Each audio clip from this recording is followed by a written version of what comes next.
ગુજરાત દાહોદ જિલ્લાના દાહોદ તાલુકાના બાવકા પુરાતન શિવ મંદિર પર મહાશિવરાત્રિના દિન આજે તારીખ 15/2/2026ના રોજ સવારે ધ્વજારોહણ કરવામાં આવી હતી।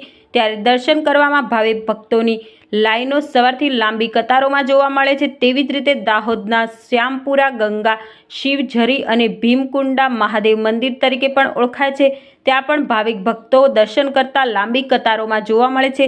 સાથે ગામના સરપંચ એવા જીમાલભાઈ અને ભગવાનના ભક્ત પૂજારી એવા સબુરભાઈ ભગવાનને જલ અભિષેક કરતા અને દર્શન કરતા નજરે પડે છે। ત્યારે ડામોર મહેન્દ્રભાઈ અને સરપંચનું નિવેદન લેતા કહેવું છે કે જે હાલ ધાર્મિક મંદિર પર જે વિકાસ થયો છે અને એના કરતાં પણ વધુ વિકાસ થશે। આ મહાદેવ મંદિરોની જગ્યા કુદરતી રીતે બનેલ હોય તેમ બાપ દાદાનું કહેવું છે અને આજ બંને મંદિરો પર હોળીના 3 દિવસ પહેલા આંબલી એકાદશીનો મેળો ઢોલ સાથે જાહેરમાં દર વર્ષની જેમ રાખવામાં આવશે, જેમાં ભારે મોટી સંખ્યામાં દેશી ઢોલના તાલે નાચ જનકારી ગામડાની સંસ્કૃતિની ઓળખ અને નાચતા હોય છે। આમ દાહોદથી નજીક આ બંને મંદિરો આવેલ હોય જેથી નજીકના લોકોની દર્શન કરવાની ભીડ ભારી જોવા મળે છે।